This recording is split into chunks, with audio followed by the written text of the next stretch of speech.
December 31st, 2024 marked the end of the Fearless Year of Shadow, which was a pretty big success, all things considered. We got a pretty good game, a pretty damn good movie. But then what's next? January 1st, we got a new trailer and a new demo for Sonic Galactic. Oh my god, Sonic fans are consistently winning now.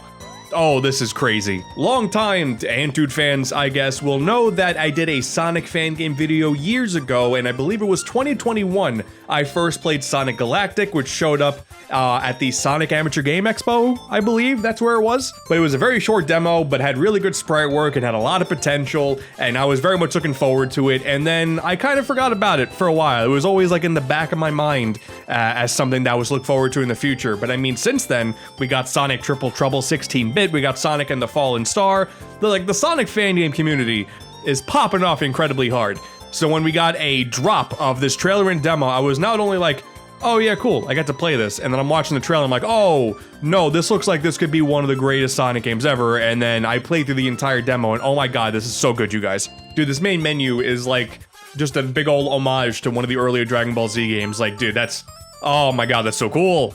I mainly want to continue the effort to bring awareness about Sonic Galactic because I have been a firm believer for many a years that, quite frankly, I don't care if it's an official product or not. It's just a different set of people working on a different set of games because the quality of some of these fan games that are coming out are like way higher than some of the official products out there. I already think that Sonic Triple Trouble 16-bit is in my top 5 like 2D Sonic games, and I feel like when you see the talent that's behind here and what they're able to put off with the level design, the unique sprite work, the music, like everything comes together in a beautiful way that really makes you think that, hey, Sonic Superstars, while it is a fun game, I still enjoy it.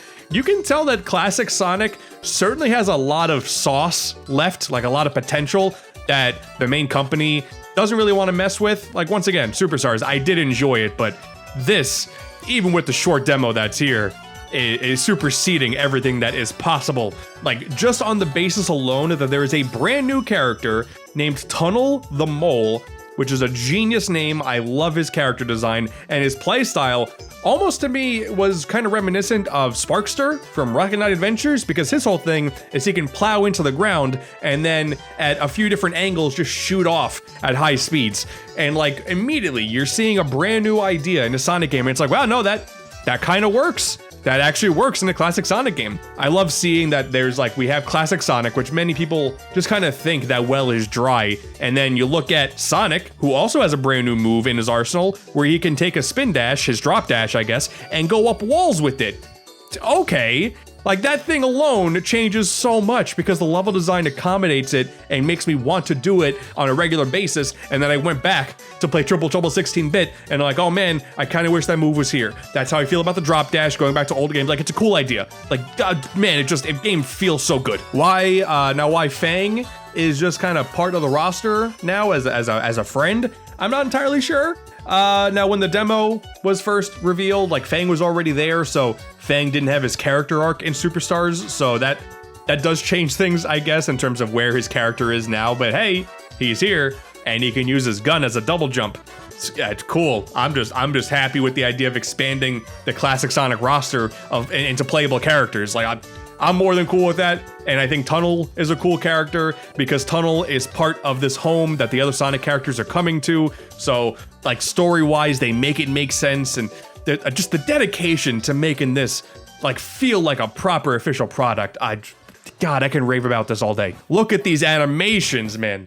This type of storytelling that goes on with no dialogue is just done so well. I love this. Personality is one of the big appeals of Sonic to me, obviously, and seeing that part nailed is great, because that stuff wasn't in the first demo, these little cutscenes and whatnot, so very excited for any more that the full game will have to offer. I primarily spend most of my time playing as Sonic, as I typically do in Sonic games, of course. Like, the other characters are cool to have, but Sonic is always going to be my main go-to guy, and I don't want to say exactly how many levels are in the game. I want you guys to play this for yourself, because I didn't know going into it, and then when I got to the whole, oh, the demo's over, I got sad, and I wanted more, which I think is the feeling they wanted, so I had to go through it. I want you guys to go through it too. But right off the bat, we start off in Verdant Isle, and normally I would look at a very typical Green Hill Zone looking kind of stage and think, okay, whatever, we're just doing this again. But again, I gotta give so much props to the people who are working on this game's style, because the sprite work and the animations and the backgrounds, everything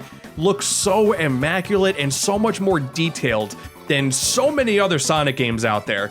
And it blew me away, every little piece of this game. So even though I was going through a very classic looking Green Hill, Emerald Hill like area, it's a very cliche Sonic trope for sure, I was still in love with what I was dealing with here. And the level design, like, it is so damn good. These designers know exactly, like, the push and pull that they need to achieve. They're riding the line of having you have full control and then having you take control away for a little bit so you can do some really cool bombastic things, and you can just be like, oh my god, we're going so fast, and then you get back to the game again. It's a constant roller coaster ride, and they nail it to a T. You got these little grassy things that you bounce into and then you fling all the way into the opposite direction, and those feel really satisfying. Like, man, a very strong opener for a theme that is otherwise pretty cliche. And part of my excitement and enjoyment came from the bonus stage and the special stage, because, wow, we once again, like Fallen Star, like Triple Trouble 16-bit, are taking new approaches to these types of stages and managing to find some really cool things. So for the bonus stage, we have this top-down ball rolling thing where you got to collect everything on the entire stage while avoiding this goal UFO that is slowly approaching you.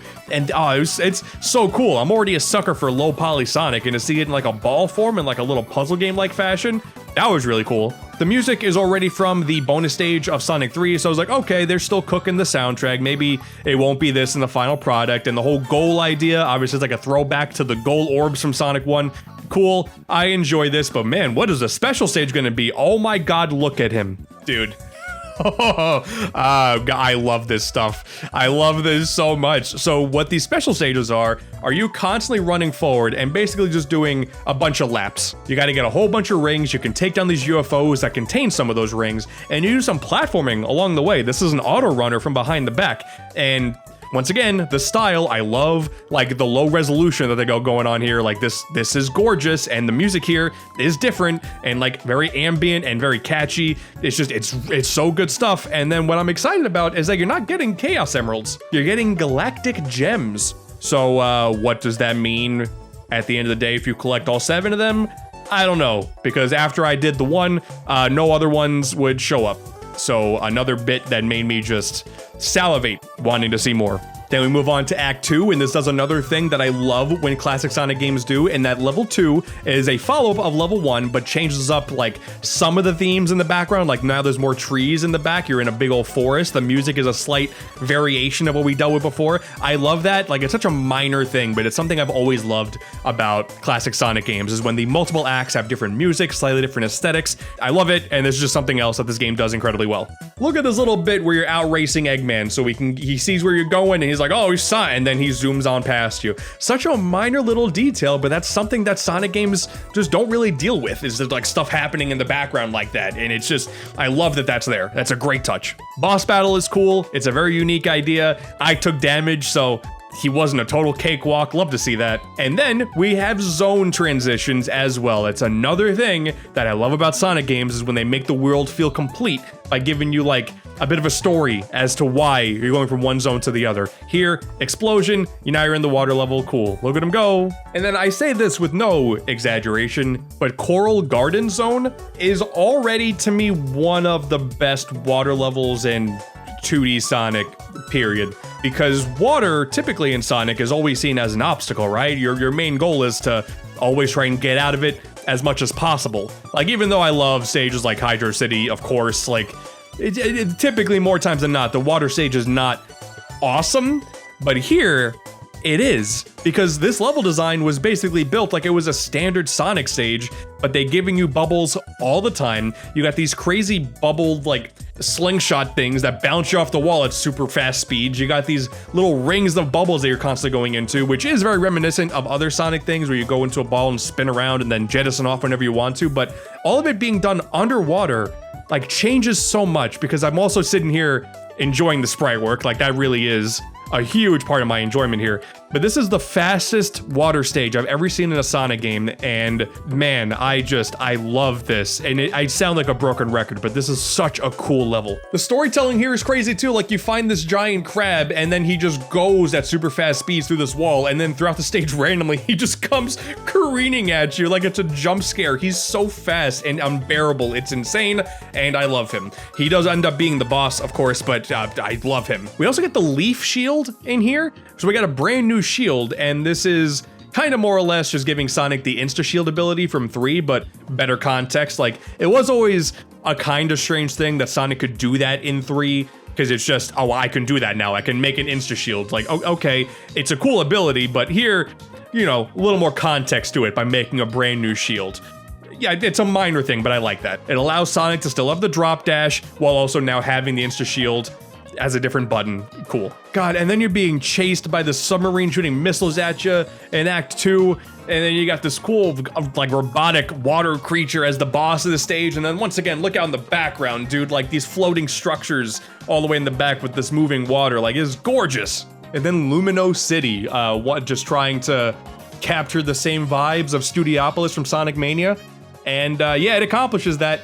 It does a damn good job of that, because we just have another bright and overly colorful city. There are Sega Saturn references all over the place, which is super cool. And there's also a brand new character that introduces themselves here called Turbo, this sort of the red variant of Johnny from Sonic Rush Adventure looking ass. And this is a brand new robot that, according to the lore, is programmed to think that he is vastly superior to Sonic rather than being Sonic's equal, like Metal Sonic. He thinks that he is superior to Metal Sonic, but actually isn't. It makes for an interesting dynamic that I do wonder how they're going to expand upon that in the game, because that's all stuff that I read on their Twitter account. But he shows up here, and then you're racing him throughout the stage. Like, that conveys his personality perfectly as just like this cocky little prick, and you're racing them. Like, great. Inevitably, all this racing that you do leads you to an arena where you fight this like disco ball looking dude, but in the background is a bunch of other Sega Genesis characters, like including the Robot Masters from Mega Man The Wily Wars. Like, the fan service there is crazy. I'm sure some of these other characters are like some OCs, and that's cool to see too, but just Sonic Galactic filled me with just so much joy from start to finish, and I had to talk about it because it's a brand new demo, and if you haven't played it yet, you really should, because even though it's not the longest demo in the world, it still took me like 45 minutes to go through a run as Sonic, and then you have extra potential with the other characters. They make a point in the tutorial to say that the level design is built with the other characters in mind. So like Knuckles will inevitably go down different paths than Sonic, you know, Tunnel, you'll be able to go higher than at much stronger ease, like all that stuff. It's setting out to be just another Grand Slam knockout hit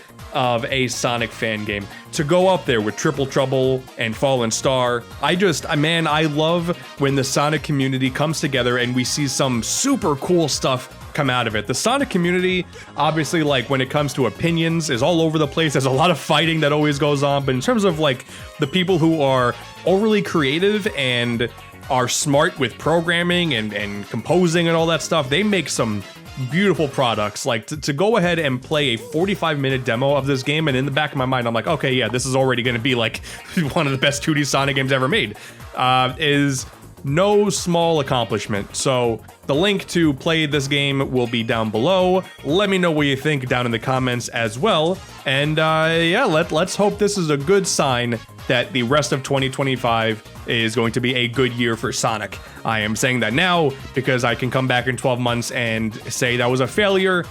It's always possible with this franchise. It's like Stockholm Syndrome. I can't escape it because stuff like this keeps me going.